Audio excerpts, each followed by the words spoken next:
it's great to have broad ownership of the high school. It's a lot of congregations in the area, 16 originally that all support the school, and then they can pass on their youth from the K to 8 grades, come to a new campus and bring together youth from other churches. And it's a nice pause in between grades 8 and 9 where they can establish new relationships and friends and see that they have brothers and sisters in Christ in various congregations throughout our region and not just the same one congregation.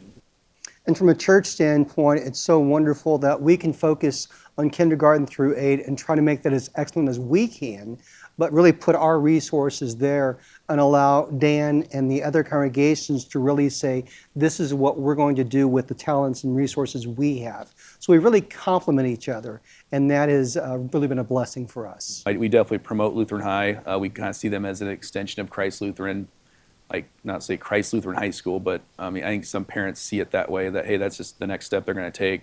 It's nice to have another principal in the high school level to collaborate ideas off of. I know Dan, me and him, we're in the town, so we talk a lot about different things going on with our schools and what can we do to help them out and vice versa, that we can have our ministries together. And there's always things to improve on, and we're willing to have that conversation, as is Lutheran High, of how we can best further our ministries. I think too, there's a formal relationships that we've touched on, but also there's more of the support. Like, ministry is tough sometimes. When you're in the trenches, having a buddy down the road or a couple other principals that you can reach out to that you can talk through things and, okay, I'm not alone in this. We're definitely better together. All the resources together, working together as a team. I think a lot of times all the funding goes to public schools from the state, and they have a lot of built-in support. So to lean on each other, there's definitely a benefit. There's a lot we can learn from each other and get better through it. There's a lot of public schools that have given up their own buildings and come together and joined to pool their resources, to be better stewards of money.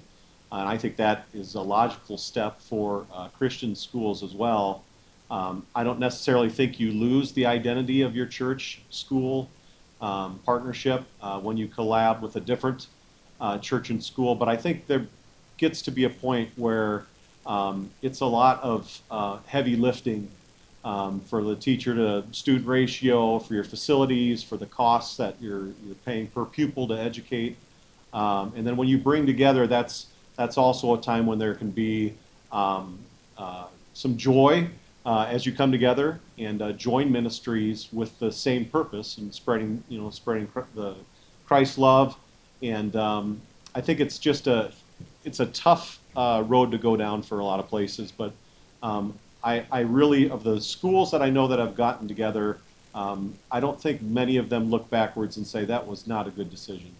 I think it's a blessing in the end, and I would encourage churches to take a look at that for the benefit of the students. That's why we're doing it.